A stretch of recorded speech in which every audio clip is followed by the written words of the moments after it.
Hello everybody, welcome back to another episode of JoJo's Bizarre Adventure Pitter Patter Pop. Today is the Beginner's Guide Part 2.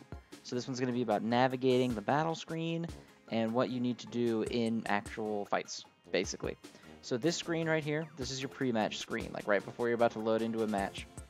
There's two main things here that you need to really know about. Now down here in the bottom right, you see my little stars? That is to switch your team. So you can access your team from the pre-battle screen and switch it up, and then these down here are your power-ups, and they're exactly what they say. Damage boost, increase the amount of coins you get, increase to the amount of time on the clock, and the skill star plus thing will allow the first character on your team to start with their skill. So be careful when you're using that you actually use the character you want to get the instant skill. I have power-ups stored as items. You can get them from events or from missions and stuff like that, or from treasure chests. But then this yellow box right here, if you don't have them as items, they will cost you either diamonds or coins, and this yellow button switches what currency you're going to use to buy them with. So I would always recommend using coins. You don't want to spend diamonds on something that frivolous if you can avoid it. So let's get into a battle.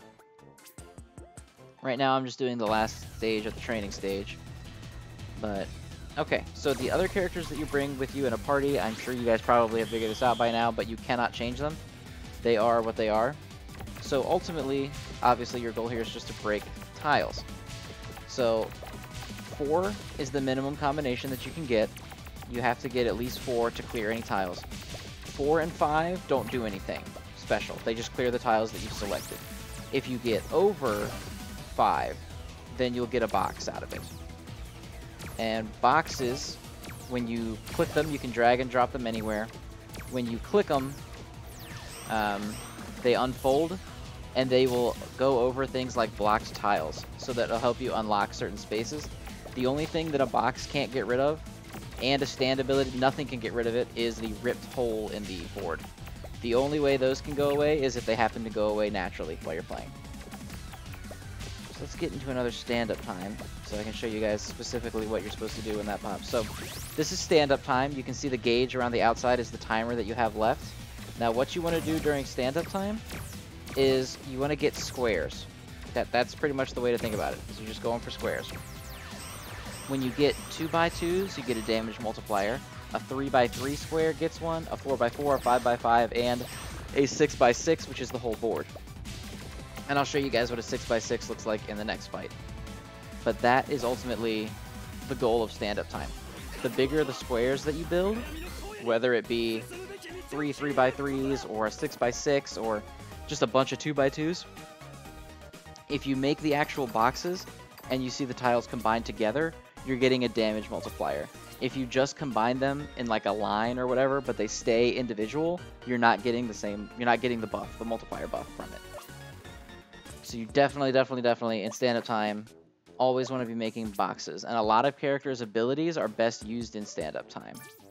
I will take you guys through characters that are best used in stand-up time later, because I'm sure there's a bunch of them. We might even do that in another video, but the last thing that we haven't talked about in just navigating battles is how to use your stand / your Hamon ability, I guess. They're just called character skills. I call them stand abilities because I just like it more. But yeah, you see those stars underneath the character? So when those stars are full, you can use a character's stand power. So let's build up some Giorno. There we go, we got his stars full. So then we can go ahead and use him. And all you have to do to use them is tap on the character. You can tap the character or the star. So Abbacchio is now ready, so we'll tap him. Oh crap, I took too long in my explanation, but that's okay. So we'll tap Abbacchio, and now his stand ability goes off. It's not actually going to do anything for us right now because the board isn't built for it to do anything, but still. And that's really all there is to it. Oh, rush time. I guess we'll talk about rush time. So rush time is when you clear a battle fast enough. I believe it's, you have to have within 1/3 of the beginning of the clock. It's either 1/3 of the clock left or 2/3 of the clock left. I don't remember exactly what it is, so sorry. But when you do that, you'll enter into rush time, and this just allows you to score as many combos as you can right before the end and fluff up your score. Most missions that you play, not all, but most, the mission requirement for the stage will be to get into rush time. So it doesn't really help you all that much because fluffing your score doesn't matter and you can't get a rush time and score attack, which is the only place it matters most of the time. But it is the most common mission requirement. So on this screen here, this is a post-battle screen. There's nothing on it that's super important right now because none of my characters are there. But you see how Giorno is max at 50 right here? If you have a character that says max out of whatever, any number other than 50, there will be a little lock icon next to their name. It'll be right over here where my little stars are. When you click that lock, it will allow you to spend coins to break their level cap. So level cap goes up by 5. So you have a character, when you fresh pull them, they're level 1. You level them up to 5, you spend coins to break their level cap, and then they can get up to 10. Once they get to 10, you spend your coins, break their level cap. So like, for example, old Joseph down here is at 28 out of 30. 30 is his current level cap. Or Caesar, you know, is at 25. 24 out of 25 is his level cap. Once he hits 25 out of 25, you can spend the gold to break the level cap and let him get to 30. The max level for anybody is 50. That's the highest that you can get in the game right now. So other than playing the level up stage, there's one other way to level up a character, and that is these level up tickets. The green tickets are for actual level. So you can stuff however many tickets you want into somebody and raise their level by as much as you can. Down here, this is their skill level. That is their stand ability and what it does and how good it is. So you see the gold squares here are the area of effect. So at level 2, it becomes that big, and then down here at level 4, it becomes the full screen. You can go look at Giorno's. And you can see how his turns from just those 8 blocks into the 2 lines, into the 2 lines, and then it gets those the little extra 4. So that way you only need 2 more tiles to build the full bottom row.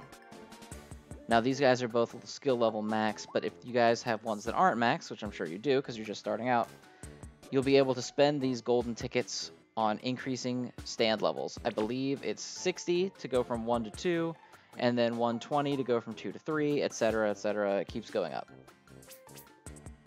How do you get level up tickets? How do you get skill tickets? You can get them from stage drops. You can get them as gacha rewards, like the Jotaro gacha that's up right now. When you do a multi on it, you get 100 level up tickets also. You can get them as... I can't even remember what I've said so far. Treasure chests, level up rewards, event rewards, gacha rewards, and then in the case of skill tickets, you also get them if you pull a character you already have maxed out. So like if I pull an Abakio, I get skill tickets instead of the character. And that works for any rarity. So if you pull a bronze or a BR, you get 1 skill ticket if they're already maxed out. If you pull a silver that you already have maxed, you get 3. And if you pull a gold that you already have maxed, you get 30. So it's not a great value, but it's not terrible. We're going to go ahead and do one more battle, just because I want to show you guys a 6x6 on the board, because you can make them. As far as the flow of individual battles go, this is mostly just literally what everything does. Individual battles you sort of have to manage once you learn what the actual enemy is trying to do. Like a lot of people on Twitter right now are saying, hey, I don't know how to deal with the notorious BIG event. Well, the way that you fight him is not the way that you fight a lot of other characters in the game. So it's hard to really explain how you go about individual matches, because individual matches don't all work the same way, really. Okay, there's Giorno. Right at the last second, he swoops in, does this little whole shebang, and then Abakio does his thing. And this is generally how you're going to conduct a team most of the time. You want 2 characters that work together to get a lot of value out of their stands. That's pretty much what it is. I think the only team that... It doesn't necessarily subvert this, but it kind of does. Fugo and Jotaro Part 4 are just so good on their own that they can just do whatever they want, basically. So putting them together doesn't feel like they're that, like, well-built to work together or anything, and they're certainly not as specialized as a lot of teams are. Like, Fugo and Mista is a super specialized combo that only works because of their 2 unique abilities. Same with Giorno and Abakio. It really only works because these 2 specific characters have these powers. Whereas Part 4 Jotaro and Fugo, I mean, these guys can just do whatever they want, but they do work well together in that they're able to offset each other's problems, basically. Not that they have that many problems anyway, but still, when you're the two best characters in the game, you work well with each other. Shocker, I know. Sorry this was a little bit rambly. It's kind of hard to explain while playing. But that's the simple stuff of battle. That's the important things. Stand-up time, you always want your squares. Power-ups, never use them except for score attack mode. Score attack is the only thing in the world that should ever take a power-up from you, because it's the only place where it actually matters. And then team composition, that's something we'll talk about for another day.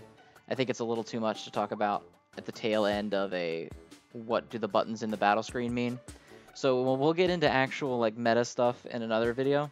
For right now, this was just so that you guys feel like when you're clicking buttons in battle or you're trying to make boxes and stuff, you know what you're doing.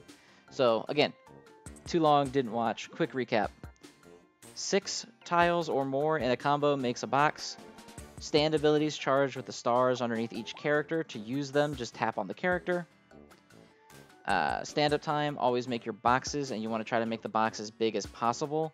Try to avoid making individual lines that don't line up in a square. Don't make any Tetris pieces, just make the cube. That's all you want. Or I guess, you know what I mean, the little Tetris square. Fat boy, that's the only one we like here. And that's about it, to be honest, the basics of battle. As you get into the really like harder stuff toward the end of the game, like Notorious B.I.G. or King Crimson that was here a little while ago, the way that you approach battles will need to be tailored specifically to those battles. But that's such a niche situation that I think doesn't apply to a lot of you because you're just starting out. We'll cover that maybe in a video about the actual battle itself. So thank you guys for watching. Please ask the questions that I know you're going to have in the comments or on Twitter, because I'm sure I missed something or my rambly talking didn't actually explain it as well as I think it did. So feel free to ask whatever you want, but I think that should cover enough of what you guys are looking for right now. Just simply what happens when you're playing, basically. So I will see you guys next time. Thank you for watching the first episode of Beginner's Week.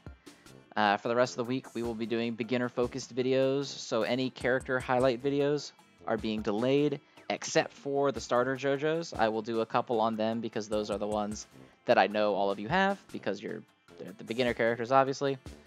And then we'll be doing mechanics videos, team building videos, and what do I do against these specific tactics videos as well. So I will see you guys next time. Bye.